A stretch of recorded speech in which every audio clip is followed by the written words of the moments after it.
Bonjour à tous, j'espère que vous allez bien, enfin bonsoir, j'espère que vous allez bien, que vous passez un très très bon week-end. Merci à vous pour le live de tout à l'heure, pour les fans de Pokémon, qui étaient là. Le live a été incroyable, donc j'espère que ça va continuer comme ça, qu'on pourra aller, je l'espère, jusqu'au bout du let's play, même si par deux fois on a un petit peu serré les dents. On a un petit peu serré les jambes sur le combat contre Inésia avec le escroco, Laura le escroco qui a tanké à 16 points de vie un nitro charge de Zeblitz. Et puis le Léopardus, le Soma qui a tanké un Piétisol stab et crit de Batracné. Donc c'est pour dire le niveau. C'est vous dire le niveau qu'il y a. Hein. C'est vous dire le niveau qu'il y a. Donc voilà. Donc c'est tout pour la parenthèse Pokémon. Aujourd'hui, on va refaire un petit peu ce que j'avais fait la dernière fois. Mon top 20 des meilleurs animés de tous les temps selon mon vécu. Alors il y en a, ils vont pas comprendre certains classements. Il y a des places qui ont beaucoup changé depuis. Le classement a beaucoup évolué depuis la dernière fois que j'ai fait cette vidéo-là.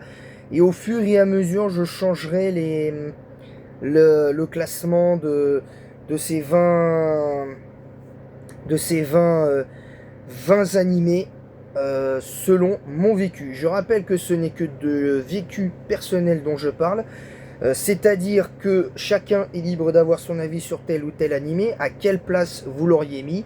D'ailleurs, vous me direz, vous, votre propre top 20 à partir de celui que j'ai fait dans l'espace commentaire, et on en pourra en discuter grandement.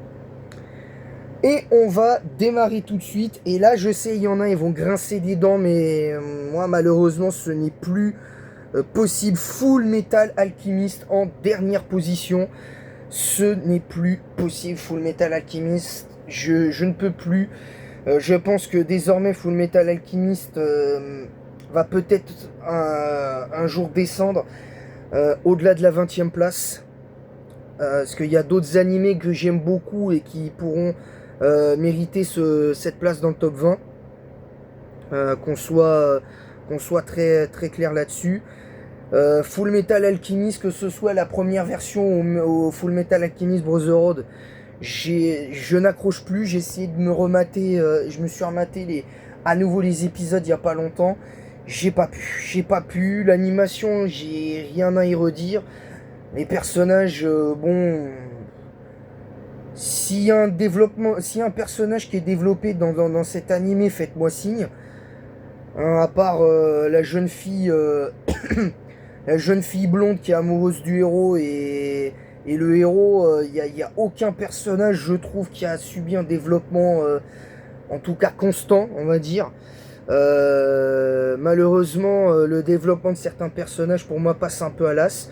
À part la fameuse femme là, qui est une des grandes méchantes de Full Metal Alchemist. Elle par contre ça va, encore ça va, on a quand même ces trois personnages là et le personnage qui est dans une armure de métal, celui-là encore ça va, lui c'est vraiment, vraiment constant.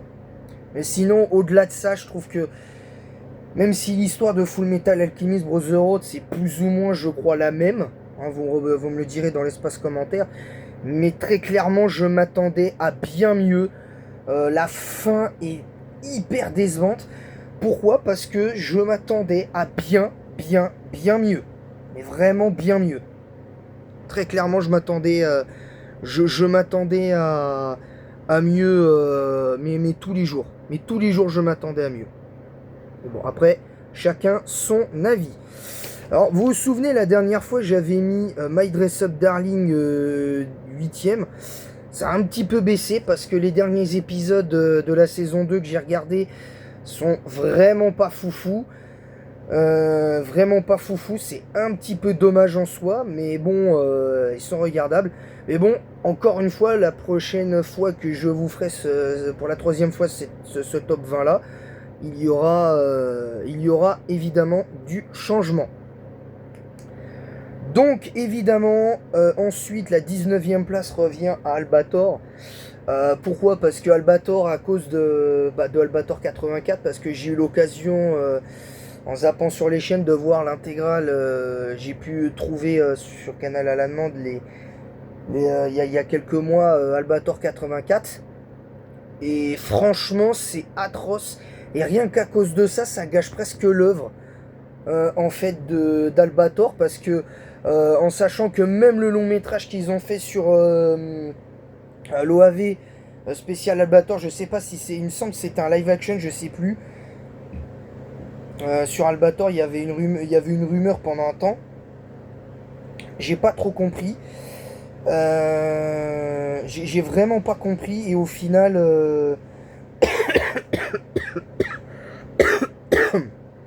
j'ai pas tout pigé. Ça a été très compliqué de m'attacher à ce qu'était Albator il y a des années. Notamment parce que Albator 78 avec les 6 vidres et tout, qui est pour moi le meilleur arc de Albator, sur toute l'œuvre Albator. Mais là, clairement, on se moque de nous, là. Je vous le dis, clairement, on se moque de nous.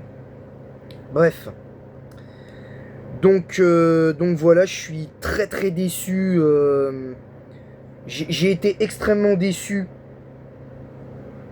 de Albator, à cause d'Albator 84, et forcément c'est un peu dommage.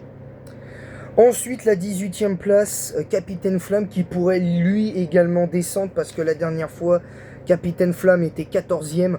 Là c'est une chute de 4 places. Full Metal Alchemist, qui était 16e, lui aussi c'est une chute de 4 places. Autant vous dire qu'il y a des animés qui redescendent très fort, comme Ulysse 31, qui est passé de la 15e à la 17e place. Ulysse 31 qui a augmenté, mais qui peut descendre également. Je sais tes matchs, qui était 13e, qui est 16e aujourd'hui, donc mais je vais vous expliquer pourquoi je les mets à cette place là. Et par exemple, Death Note, qui était 15e et 17e. Voilà. Capitaine Flamme, franchement, j'aime bien, mais comme ça, sans plus. Sans plus. C'est un animé basique. Franchement, l'aspect culte, faudra qu'on m'explique où qu'il est. Parce que je le retrouve pas. Après, c'est peut-être moi qui le regarde bizarrement. Mais Capitaine Flamme, c'est surtout le soir que je le regarde, et tout ça. Et forcément, voilà, le soir, des fois, t'es un peu fatigué, tu fais pas attention. Mais tout ça, la journée, des fois, je regarde un truc, puis en même temps, je suis sur les consoles, sur ma DS ou sur ma Switch, donc forcément, ça n'aide pas à comprendre. Mais voilà, j'ai pas encore mis Détective Conan, parce que à mes yeux, Détective Conan, c'est devenu bien trop long, les épisodes sont moins bien. Là, justement, juste après cette vidéo, je vais regarder l'épisode 1175 de Détective Conan. C'est effrayant tellement il y en a trop. Mais vous avez compris. Vous avez vraiment compris pourquoi je fais ça. Ensuite, la 17e place revient Death Note. Parce que moi, même si bon, la fin de Death Note m'a énormément déçu. Je sais pas si ça vous a fait ça pour certains. Mais moi, ça m'a énormément déçu, la fin. Mais bon, après, on peut pas tout avoir.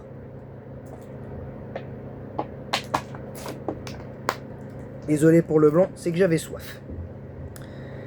Donc, en fait, le problème de Death Note, c'est que ça se repose trop sur son animation, qui est, pour le coup, je la trouve exceptionnelle.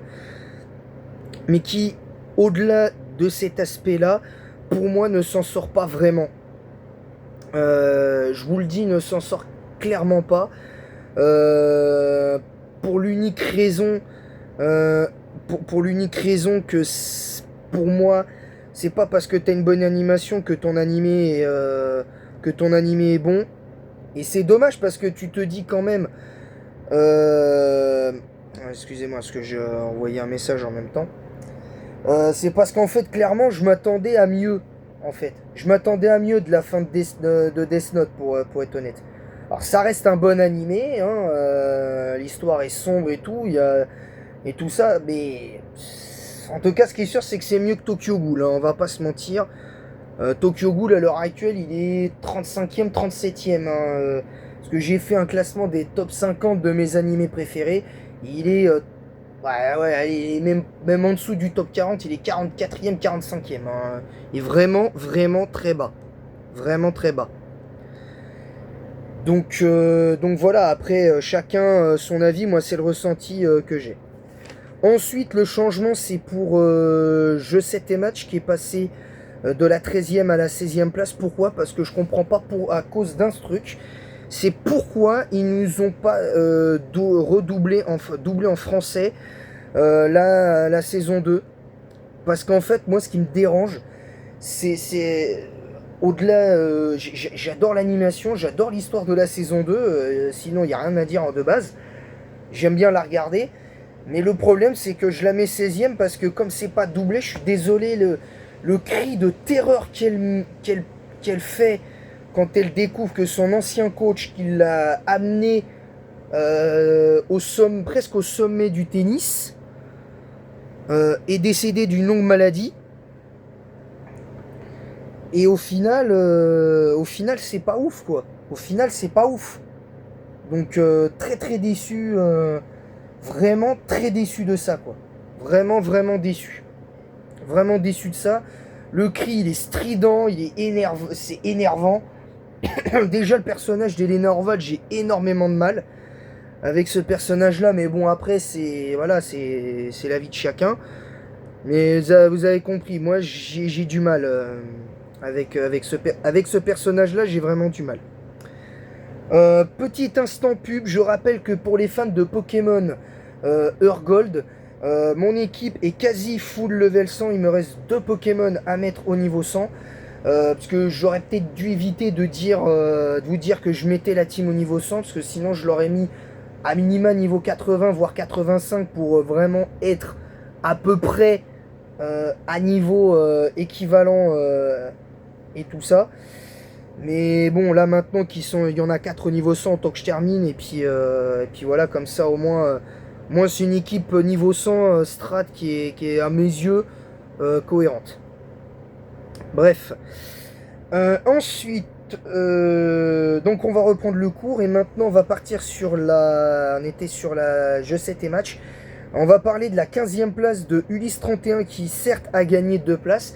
Mais encore une fois, le vrai défaut de la cuirasse d'Ulysse 31, je suis désolé, c'est la fin, encore une fois. Moi, qu'on me dise qu'il y a une fin, je peux l'entendre. Je peux l'entendre, l'accepter, non.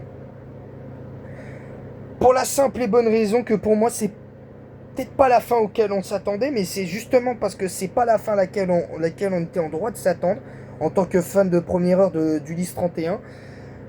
On était en droit d'avoir autre chose. Et même si à la limite, tu faisais l'épisode un peu plus long, tu le voyais rentrer sur Terre, mais d'un seul coup, il y a Zeus qui se pointe.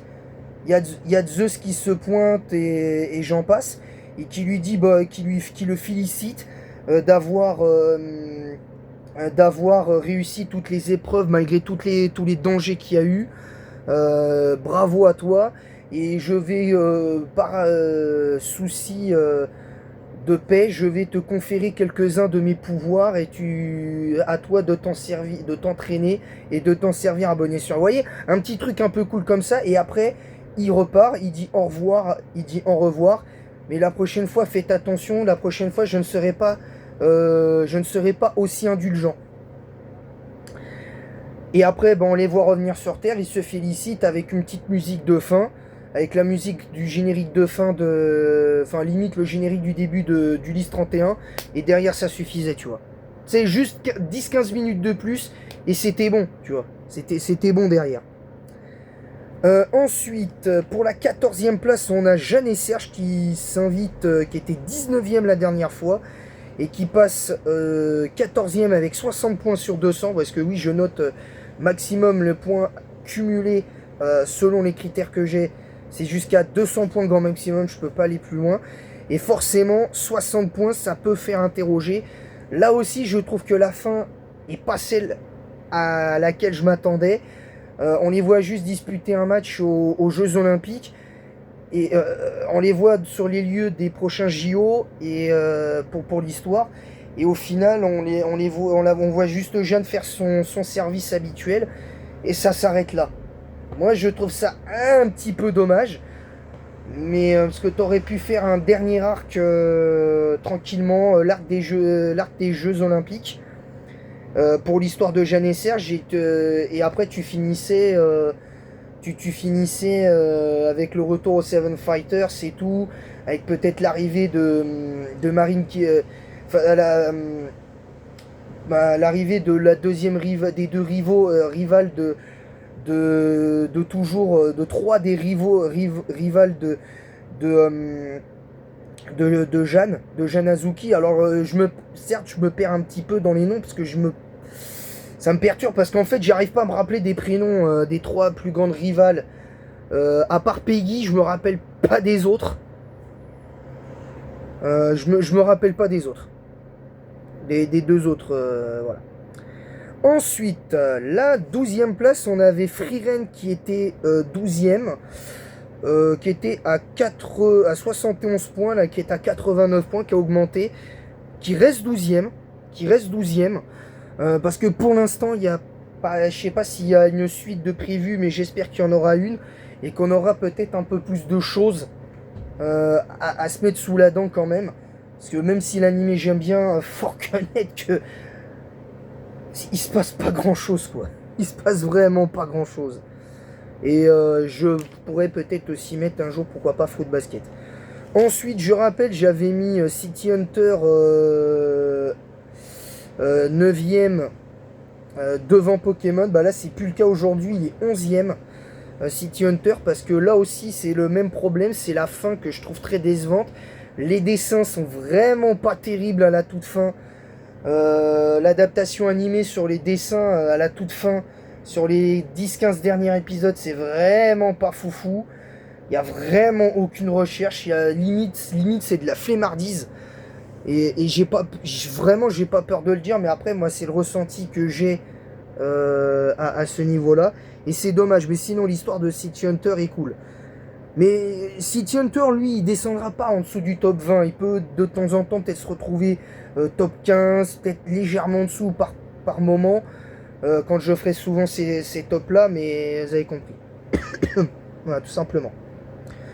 Ensuite, la 10e place revient à la sorcière invincible, tueuse de slam depuis 300 ans, qui était 11e et qui se retrouve 10e avec 101 points, devant City Hunter. Qui aurait cru? Mais pourquoi? Parce que franchement, plus je me regarde plein de fois cette série, et plus elle s'améliore. Je serais pas étonné que dans un an ou deux, il y ait une dernière saison pour une vraie conclusion à cette série. Je dois avouer que je dois avouer que c'est assez cool. Excusez-moi. Parce que je chasse une mouche qui s'est invitée là où il y a mon trépied, donc commence à me saouler la mouche là, pour être honnête. Donc très très dur de se concentrer sur deux choses en même temps, pour être honnête.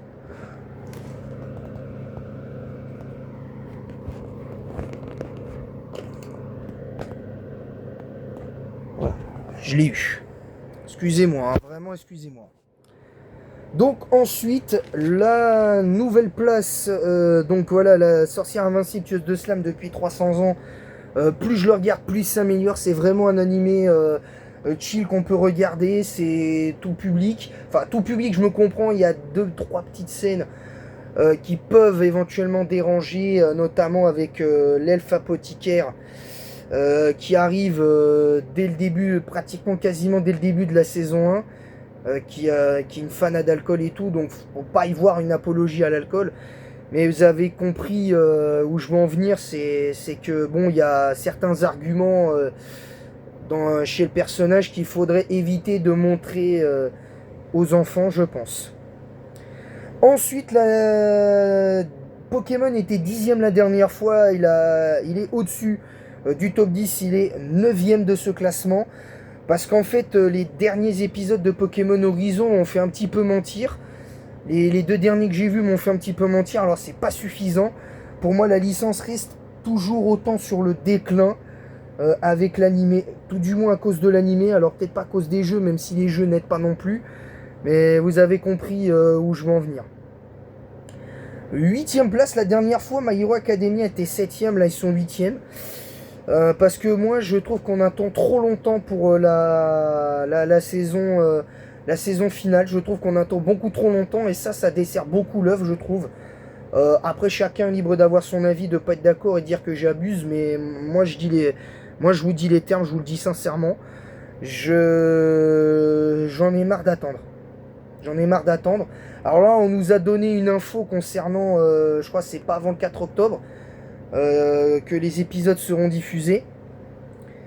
Mais que les premiers épisodes de la saison 8 vont être diffusés. Mais franchement, c'est une saison finale que beaucoup de fans de My Hero Academia, dont moi, attendent énormément. Mais ils mettent des plombes à la faire. Alors oui, il faut du temps pour nous produire quelque chose de cohérent. Mais à un moment donné, faut y aller. Hein. Faut y aller, là c'est le moment. Clairement. Ensuite, la dernière fois, nous avions Goldorak à la 6ème place. Là, c'est la 7ème place pour Goldorak avec 160 points. Lui, Goldorak, je pense qu'il restera sûrement au-dessus du top 10. Il pourra peut-être flirter en étant avec le top 10, voire légèrement en dessous. À l'avenir, on ne sait jamais. Parce qu'il y aura Goldorak U aussi que je vais essayer de re-regarder pour vraiment me faire une idée. Je sais pas s'il y aura une suite ou non, mais on verra. Goldorak 7ème parce que là aussi c'est comme Ulysse 31, la fin elle est complètement décevante. Parce que clairement, même si la fin c'est un tout petit peu plus une vraie fin, quelque chose qui ressemble à une vraie fin que Ulysse 31. Mais Goldorak c'est n'importe quoi, c'est Actarius, c'est Phénicia, c'est... voilà, alors ok ils ont battu Vega, ils ont battu Vega. Moi j'en doute fortement de ça, pour la simple et bonne raison que ils ont battu le grand stratègue, certes, mais qui dit qu'ils ont battu tout Vega? Qui dit qu'ils ont battu toute l'armée de Vega réellement? Est-ce qu'ils les ont réellement tous battus? Parce que qui nous dit que toutes les planètes qui ont été envahies par Vega juste avant d'attaquer Euphor, qui nous dit que certaines des autres planètes envahies par Vega, il n'y a pas d'autres généraux de la division ruine de Vega qui sont prêts à venir attaquer? Qui nous dit ça? Il faut le dire. Il faut le dire, tout simplement. Ensuite, en ce qui concerne... ensuite, on avait Railgun qui était 3ème, je l'ai mis 6ème parce que très clairement, je sais pas s'ils ont annoncé une suite ou quoi, mais très clairement, la toute dernière où il y a un semblant de romance entre le personnage Tuka qui annule les pouvoirs électriques de Misaka Mikoto, je dois avouer que je m'attendais à autre chose. Mais bon, après, ça c'est un autre débat. Ensuite, on avait Cheat Skill Level Up qui était déjà 5ème la dernière fois et qui reste 5ème et qui a eu un gros level cap en termes de points, qui est passé de 110 à 171 points sur 200. C'est quand même énorme, très clairement. Ensuite, Cheat Skill Level Up, là aussi, c'est un animé, plus je le regarde, plus il s'améliore. Après, les dessins, comment c'est dessiné, ça peut être bancal. Je peux l'entendre, ça peut être bancal. Mais voilà, clairement, il y a de quoi faire. Clairement, il y a de quoi faire. Ensuite, j'ai mis Esao, qui était 2ème la dernière fois, qui est redescendu. Lui, malheureusement, la qualité de son animé ne s'améliore pas plus quand je le regarde. Au contraire, ça baisse en qualité parce que Acidification est un super arc. Mais j'ai essayé de voir les quelques OAV qu'ils ont fait dessus. Ah, c'est pas possible. C'est juste pas possible. Mais vraiment, vraiment pas possible. Vraiment, j'ai vraiment du mal. Je m'attendais à beaucoup mieux.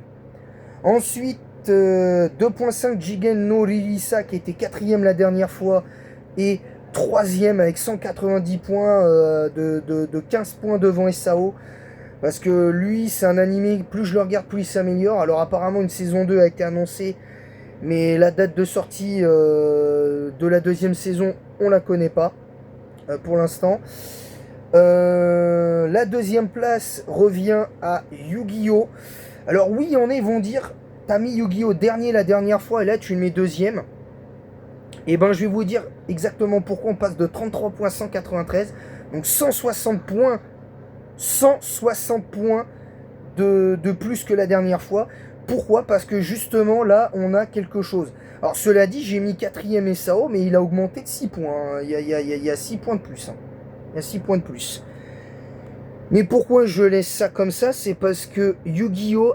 C'est la VF de Dark Side of Dimension qui est juste exceptionnelle. Tout simplement parce que on peut critiquer la VF sur certains points, mais le doublage de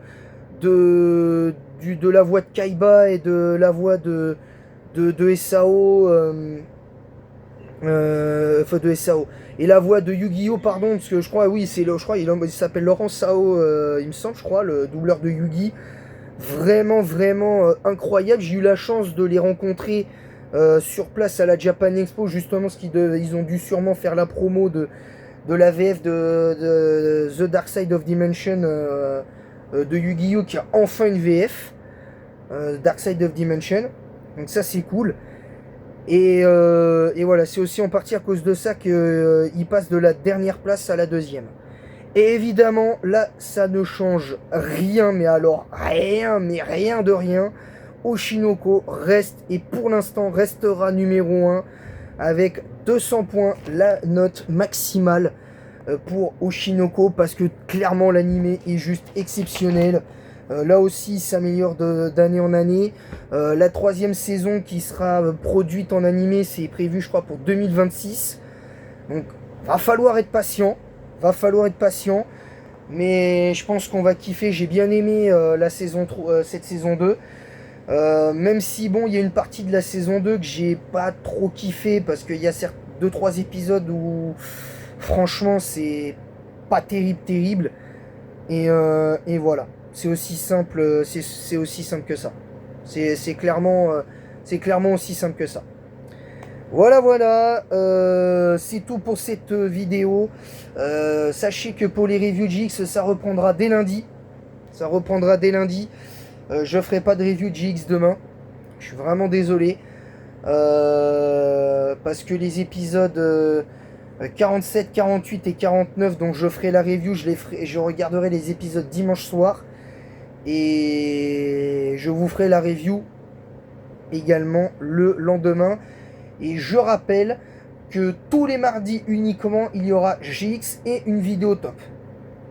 Voilà, parce qu'il faut qu'on continue le format top des meilleurs Pokémon du jeu par type selon mon vécu également. Donc voilà, et encore une fois, je précise que cette vidéo n'a pas pour but d'être objective à 100%. Ce n'est qu'un ressenti personnel que je vous livre là maintenant. Vous savez mon avis.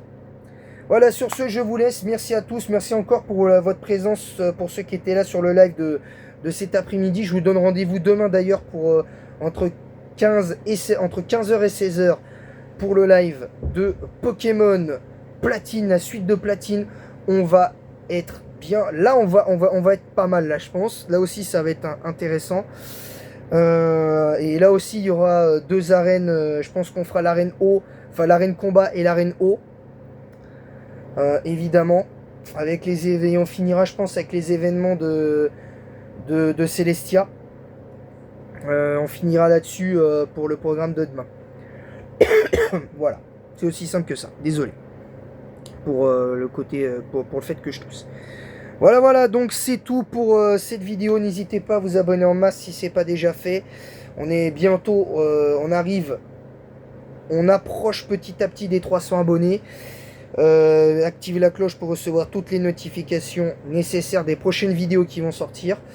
Et des lives qui, également. Partagez le lien de ma chaîne YouTube sur Twitch, Kik, YouTube même, Instagram et TikTok. Et en attendant la prochaine, je vous dis à bientôt pour de nouvelles aventures. Croyez en votre cœur d'otaku, parce que on peut le dire, hein, ceux qui aiment les animés, les mangas, c'est des otaku, je pense. On peut se considérer comme otaku. Après, qui se considère pas comme un otaku, peu importe, c'est pas grave. Mais croyez en votre cœur en votre âme d'otaku. C'était Dinoraptor pour ce top 20 des deuxième épisode du top 20 des meilleurs animés de tous les temps. Et en attendant la prochaine, à bientôt!